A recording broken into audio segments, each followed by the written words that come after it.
രാഹുൽ ഗാന്ധിയുടെ 2 ദിവസത്തെ അമേരിക്കൻ പര്യടനം പുരോഗമിച്ചുകൊണ്ടിരിക്കുകയാണ്. ടെക്സാസിലെ ഡാളസിൽ ഒരു കൂറ്റൻ സമ്മേളനത്തെ അഭിസംബോധന ചെയ്തുകൊണ്ട് രാഹുൽ ഗാന്ധി പ്രസംഗിക്കുന്ന വീഡിയോയാണ് ഇത്. ഇവിടെ രാജ്യത്തെ എല്ലാ സംസ്ഥാനങ്ങളിൽ നിന്നുമുള്ള കുടിയേറ്റക്കാർ വന്നു ചേർന്നിട്ടുണ്ട്. അദ്ദേഹം രാജ്യത്തെ വിവിധ ഭാഷകളുടെ മഹത്വത്തെക്കുറിച്ച് പറയുമ്പോൾ മലയാളം എന്ന് ഒരാൾ വിളിച്ചു പറയുന്നത് നിങ്ങൾക്ക് കേൾക്കാൻ സാധിക്കും. വിവേകശാലിയായ, വിദ്യാഭ്യാസമുള്ള, സിവിലൈസ്ഡായ ഒരു നേതാവ് സംസാരിക്കുന്നത് എങ്ങനെയെന്നറിയാൻ ഈ വീഡിയോ ഒരു വാക്കുപോലും വിട്ടുപോകാതെ കാണേണ്ടതാണ്. മോദിയുടെ അന്ധഭക്തരോടും ഈ വീഡിയോ മനസ്സു തുറന്ന് കണ്ടു മനസ്സിലാക്കാൻ ഞാൻ അഭ്യർത്ഥിക്കുകയാണ്. ഒരു നേതാവ് എങ്ങനെയായിരിക്കണം എന്നുള്ളതിൻ്റെ ഏറ്റവും വലിയ ഉദാഹരണമാണ് രാഹുൽ ഗാന്ധിയുടെ ഈ സ്പീച്ച്. ഇത് ഇംഗ്ലീഷിൽ ആയതിനാൽ എല്ലാവർക്കും മനസ്സിലാകും എന്നതുകൊണ്ട് മലയാളത്തിലേക്ക് ട്രാൻസ്ലേറ്റ് ചെയ്യുന്നില്ല. Thank you, Sam. I'd like to welcome everybody, leaders on the dais and dear members of IOC, ladies and gentlemen. I'd like to welcome all of you here and wish you happy Onam and happy Ganesh Chaturthi. I was listening to Mohinderji's speech and he was describing in detail what the job of the leader of the opposition is. He said opposing the government in parliament. He said not letting them run a dictatorship, and he gave a list of 3 or 4 things that define what a leader of opposition is supposed to do. This is true. One can say that those are all elements of the job. But while he was speaking, I was thinking to myself, actually, that is not really my role. Those are maybe my responsibilities. But my role is broader and bigger than that, and in many ways simpler than that. And while he was speaking, I thought to myself, if I'm going to speak to people of Dallas, I need to be clear about what my role is. And so I'd like to tell you that I believe my role is injecting the values of love, respect, and humility in Indian politics. I think what is missing in our political system and across parties, love, respect, and humility. Love to all human beings, not necessarily only of one religion, one community, one caste, one state, or to those who speak one language. Respect to everybody who is trying to build an India, not just the most powerful, but the weakest. And humility, not in others, but in oneself. So I think that is how I see my role. And if you were to ask me 5 years from now, do you consider yourself successful? I would look at these 3 things. I would say, have I helped bring the idea of love into the forefront of Indian politics? Have I helped make politicians and others, and myself in particular, more humble? Have I increased the respect that people have, that Indian people have with each other? Those would be the values that I would be thinking about. Of course, what Mohinderji said would also form part of my work. Now, we started here with the Indian national anthem. And while the national anthem was playing, I was thinking to myself that this song mentions all our states. And it mentions them all equally. It does not start by saying, this state is the best, and this state is the second best, and this state is the third best. The song basically describes India as a union of states. Very much like the United States. So often people say, oh, we share the fact that we are the 2 biggest democracies. But we share another very important fact, that we are both union of states. The United States, whose national anthem we also played, and in our constitution, it's clearly stated, India, that is Bharat, is a union of states. Which means, just like in the United States, no state is superior to any other state. No religion is superior to any other religion. No language is superior to any other language. My brother who's wearing a turban there deserves the same respect as somebody who doesn't wear a turban. We cannot say, look, we don't like him because he wears a turban, and we like him because he doesn't wear a turban. Or, he speaks Tamil, so we don't like him, and he speaks Hindi, so we like him. Or, he speaks Malayalam, so we don't like him. Right? And so Telugu, right? Because when we say Telugu, we are not just saying language. Embedded inside Telugu is history, is tradition, is music, is dance, is food, is everything. So if you say to the people of Andhra Pradesh that, look, Telugu is not as important as Hindi, you're insulting the people of Andhra Pradesh. Because you're saying to them that your history is not important, your tradition is not important, your food is not important, your music is not important, your forefathers are not important. And this is the simple battle that is being fought in India.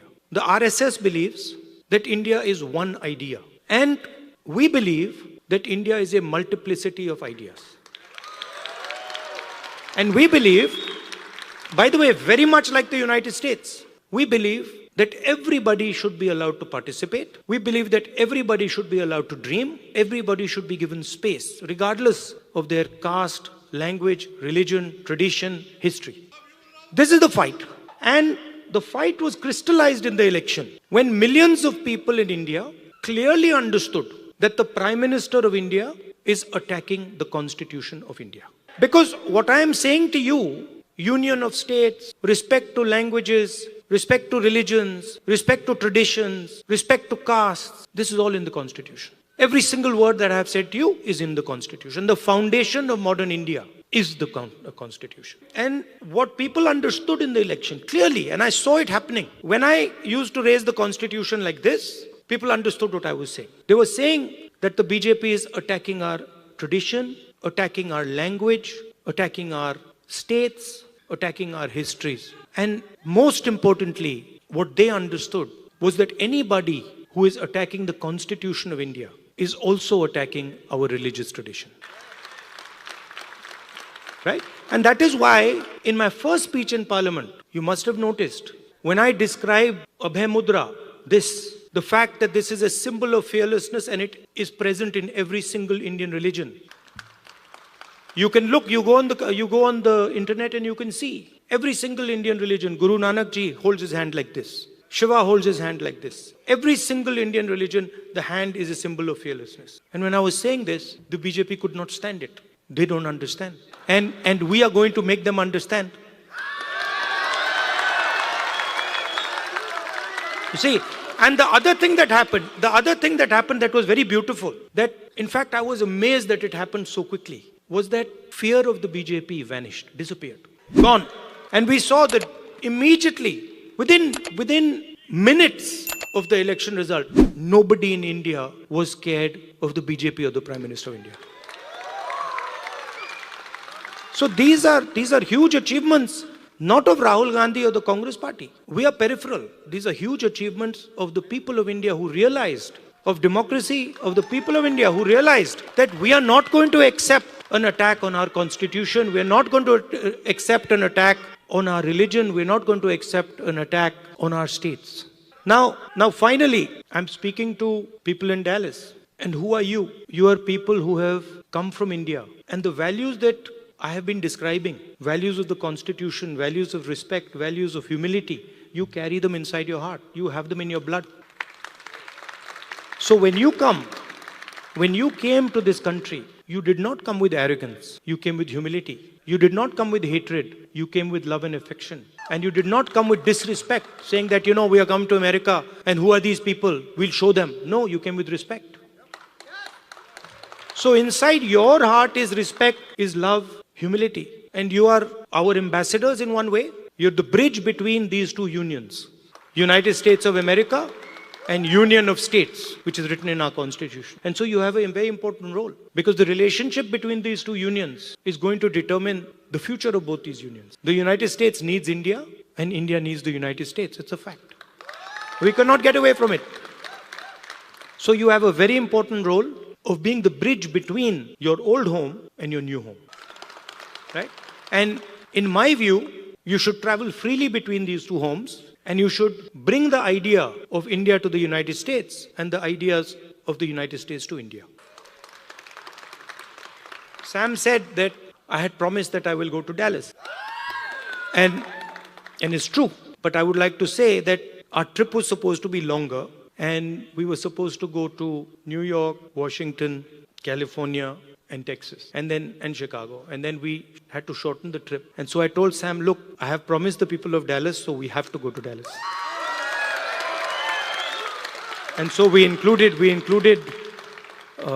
Dallas in our itinerary. And I think it was a very good idea. 100%. We'll come to Chicago. And we included Dallas. And I think it was a very good idea because Dallas is thriving.